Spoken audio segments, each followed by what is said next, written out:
Hi guys, I'm Jim, and I'm going to show you what I've learned so far about Cribbage Classic, a free cribbage um, game that you can buy on the Microsoft Store, and it was created by Jeff Cole in 2013. It's got over 600 ratings so far there, and you can also find the game online. So we're going to show you a few things. You can start a new game here on the menu. So the rest of the menu are things like statistics. It shows you how you've done in terms of how many games you've won and lost and so on, like you see here. The settings include the ability to manually count your own hand, although usually the game will count those for you. There's a hint button, which is kind of helpful. When you manually count, going back here, it'll also allow you to play muggins, which will penalize you if you don't get the hand count right on your own manually. And it'll also warn you of suboptimal plays, apparently, which I do a lot of in terms of tossing cards to the crib. Fast counting you can do if you want. This one has sound effects. The online version does not.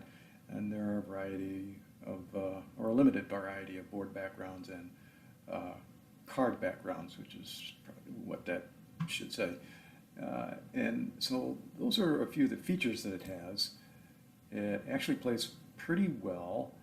And you start down here where the pegs are, and you go around the board like this. Here's the skunk line and the finish line at 121. And so to start a new game, you just click Start New Game.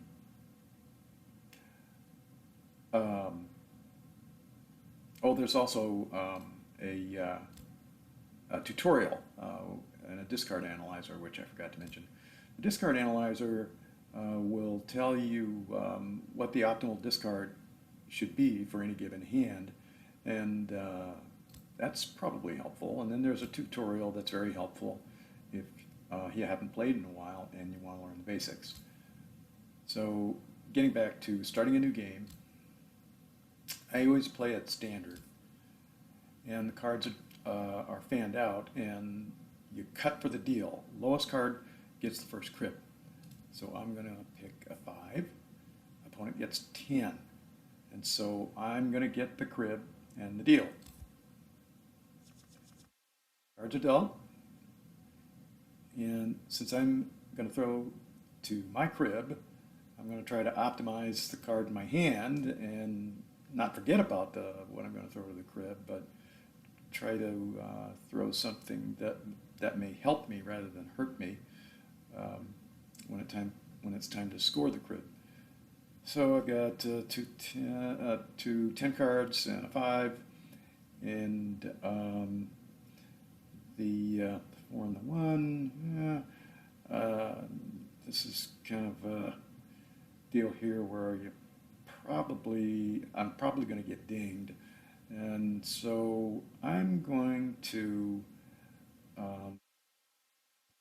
throw the 4 and the ace and confirm, and then the opponent tossed his discards, and he plays the jack of diamonds first. So I'm going to play the 5 on the jack for 15 for 2 instead of playing the jack, simply because the opponent may have an extra jack and hit me for 6 points right away. So I'm going to play the 5, 15 for 2. And of course, the opponent gets me by pairing up the 5. So the count is at 20. And you can see where we are pegging down here. We're even so far. So it's so far 20. And I'm going to throw the 10 for 30. And I'm going to get the go. So I'll get 1 point for that. Opponent plays the queen. Well, if I play the jack, if the opponent has a 10, he gets a 3-card run. I'm going to play the 9 for 19. And that's that was lucky because I thought that, it was possible that he might have a 10. So go, he got the go, and I'm going to play last card, 10. Now the computer will score automatically, but you can always count it yourself by resetting it in the menu, or what I like to do is to count it again. I'm not going to do a lot of this during this demonstration, but it's 15-2, 15-4, 15-6, and 9, 10, Jack, Queen for 4 more, which is 10. Okay, so that's a pretty good hand. What do I get? I get 12, which is pretty good. So 15-2, 15-4, and a double run of 9, 10, Jack, which is 8, for a total of 12. So that's how that goes, and having the computer count for you makes the game go a little faster. In the crib, I've got 4 points. Cribs aren't usually spectacular, and so I think this is not a bad toss, but I'll probably get dinged for it. So okay, and the next deal. So throwing to the opponent's crib, I usually try to stay away from touching cards, meaning cards that are close in rank to each other, like the king and the queen, if I can avoid it, or the 7 and the 8, that would give him 2 points, and so on. And I would like to keep scoring cards if I can. I got 15 for 2 here and 15 for 4, and I can't always have what I want, so I'm gonna probably do this and toss the king and the queen. All right. So pawn leads, and I could do a number of things. I could play the 4, or I could play the 7, and if he pairs with an 8, I could come back with a pair, with an 8 for a pair. So just to see what happens here, I'm going to play the 4. So if I had played the 7, then the opponent would have played the 8 for 15 for 2. As it is, he didn't get any points. But now the pegging count is 12, and I have an 8, and I'm going to pair the 8 for 2. There's no play available. It's 29. I got to stay under 31, so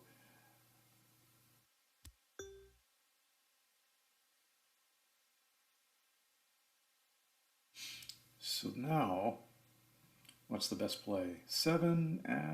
I'm not so keen on that. I'm going to play the 3.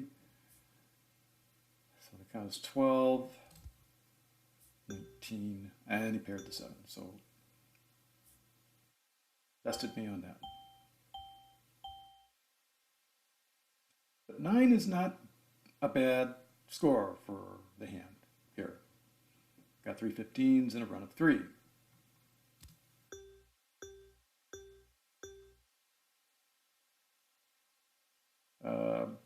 Opponent has 10, which is a good score, and you can see that double 3-card runs are not unusual in this game. So the crib, how did I do there? Not very well. So he gets 8 in the crib, and you'd like to minimize that. I'm a great one for blowing the crib toss, so let's see what happens next. So it's my crib, and I can see that I've got 2 15s here and a pair and a 4. So it's my crib. The queens would probably be okay to toss to my crib. So opponent plays an 8. Well, I'm probably not going to play a 9, inviting a run possibility. So um, a 6 would invite another run, so I'm going to play the 4 for 12. Okay, so now there's the pegging count is 17, and what I would like to do is to play the 6 here for a count of 23 and give me a run of 3.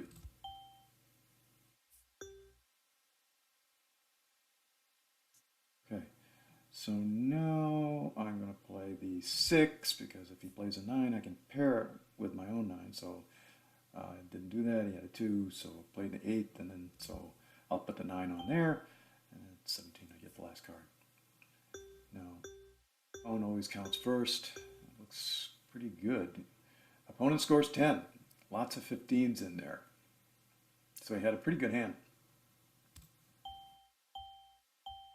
And I have 6, which is about an average score. I don't know whether I could have done better than that or not. But what did I do with the crib for me?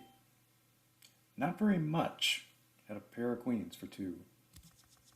All right, next round. So now I got to throw it to the opponent's crib, and we'll see how all of this plays out. Some experts will say that you shouldn't be hoodwinked by the double runs all the time. They kind of look like the obvious thing to do. I gotta tell you, I'm probably gonna stick with this run, and I'm gonna give him the 3 and the 4, which is something I probably ought not do, and which I'll probably get dinged for. But I am kind of hoodwinked by the double run. So we'll give the opponent that. And I'm going to play the Jack of Spades, 13. So that's 13, and we'll play the other Jack, 23. And I can't play, so, and it's 26, and I can't play. Gets to go. I play the Queen, 20, 30, and I get last card.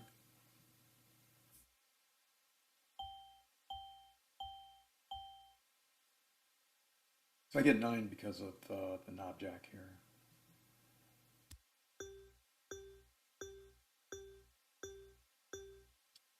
Now, it turns out the opponent had a double run also, and there have been some reviews of this game which say that there seem to be too many double runs turning up in this game, but I don't know. Me and my wife play, and she usually beats me, and she does get an awful lot of double runs, and even more than that. And I don't think they're that uncommon in real life. What did I give him in the crib? 7. Yeah, I usually don't like that too much, but let's see. Okay, my crib again. I try to keep an eye out for flushes if I don't have much else, and I don't see. 1, 2, 3. I've got a pair of kings, queen, and this is not turning out too great for me. And if I keep 6 and the 3, if I keep these 4, I end up with no points. So probably what I'll do is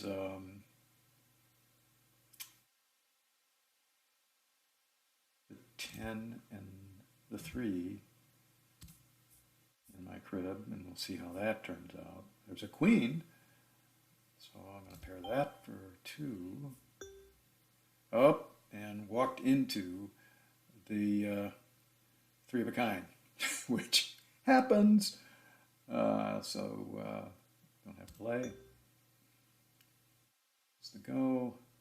And now we're going to play the king. That's 13, 23, 25, and 31 for 2.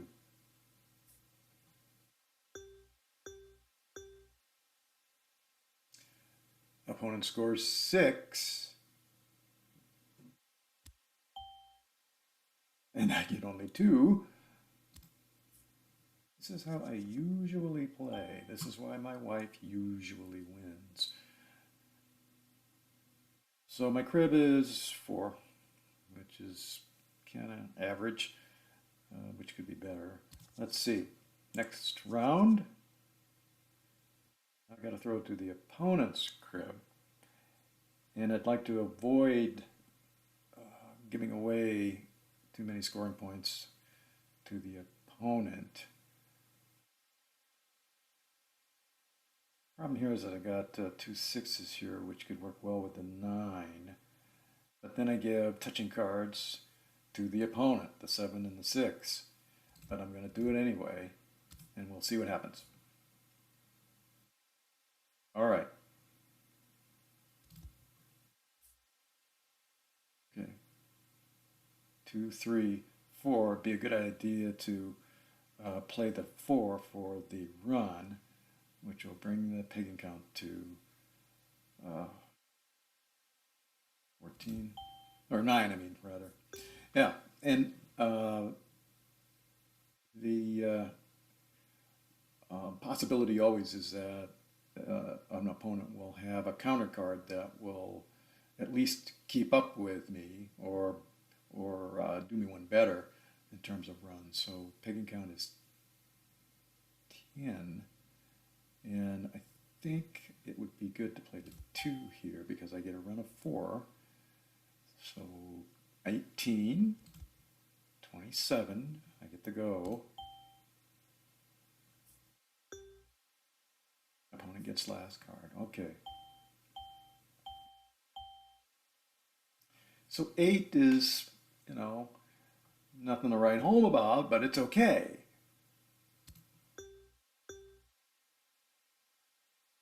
Opponent gets 4. And the crib, 3. So not a bad toss, but my guess is that the computer will ding me for it.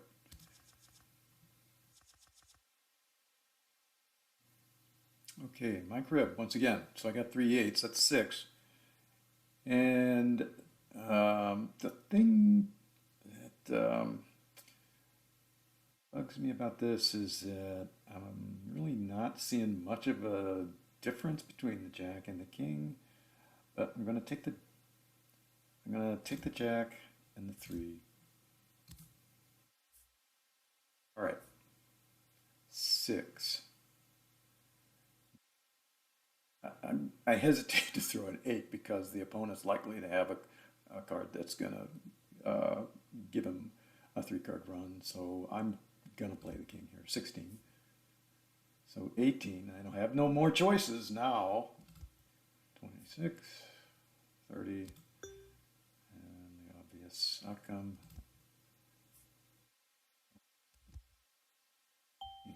Last card. Okay.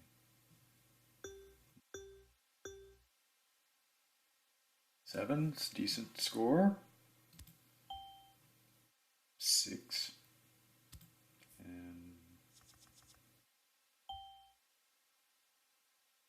Okay. Thing that I will avoid the skunk. I look at what I'm supposed to toss to the opponent's crib. So it's kind of nice to have this.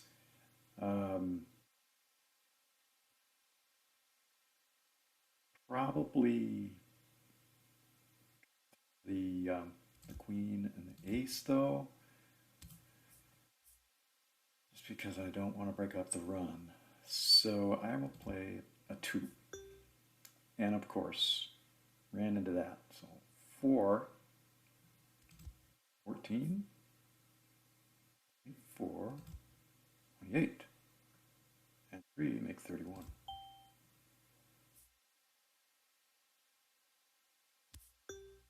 So it's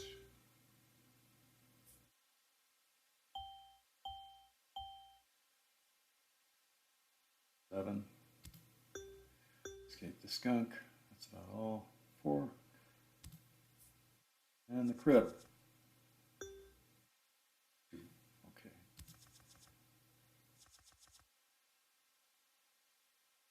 I'm going to throw to my crib here. 7, 8, and jack.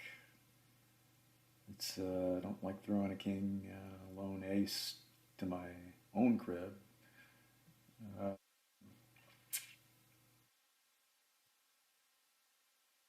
lot of power. If I throw that to the crib, then I have nothing. So what I'm gonna do is keep the ace and the 7 and the 8 and the 10 and throw these and hope for a good cut card.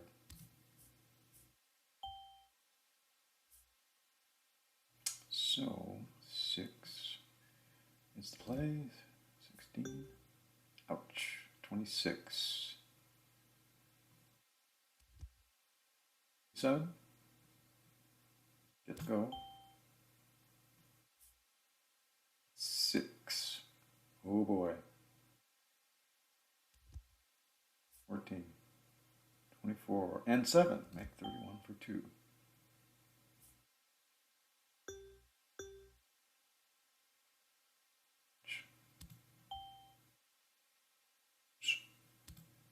Low. Anything. 2. All right.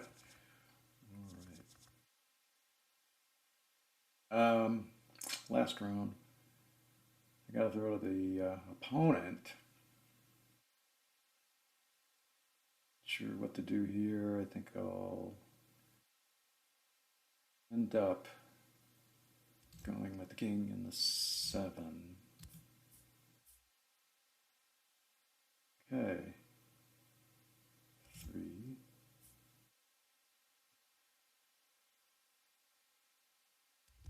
20. 25 and 6 make 31 for 2. 6, 8. 13, last card.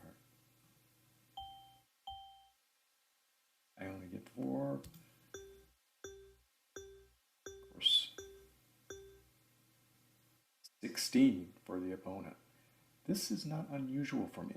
Now, yeah. Sometimes I make bad tosses to the crib and I win like gangbusters. And other times I do this. So what you see here is what the computer's appraisal of my tosses to the crib and any pegging errors that I made.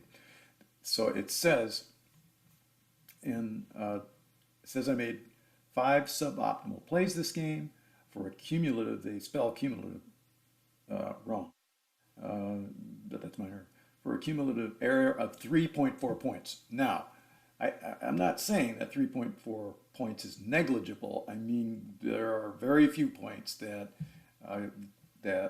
opponents play for in general in cribbage.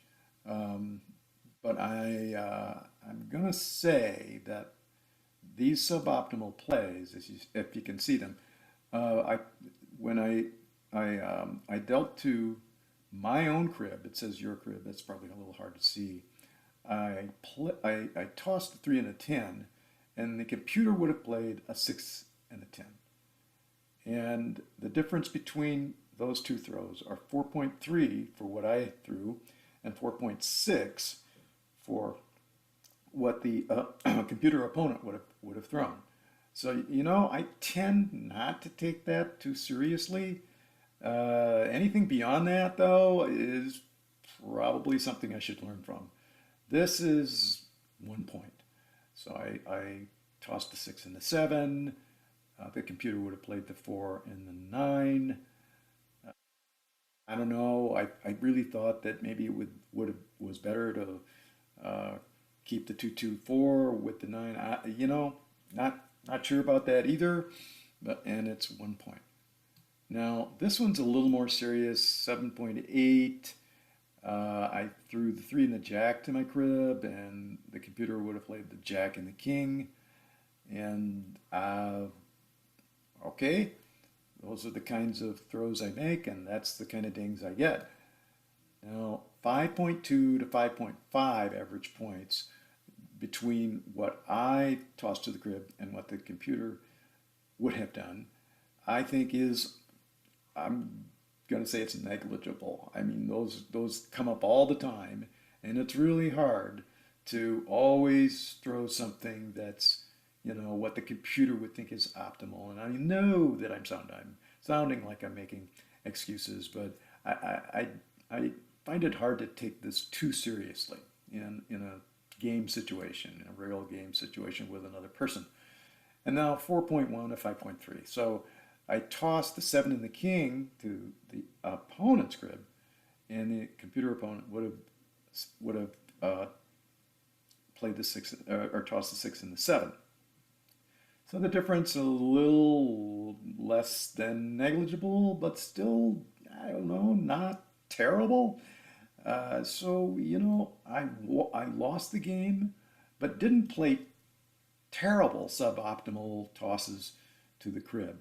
And let's see, they don't say that I made any, egregious errors or any errors in pegging. So that's what this Cribbage Classic will do for you in terms of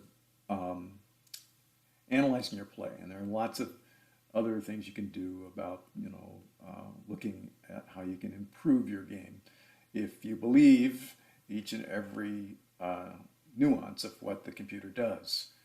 I still think it's a pretty good deal for the money because it's free and you can learn quite a bit from it. So thanks for listening.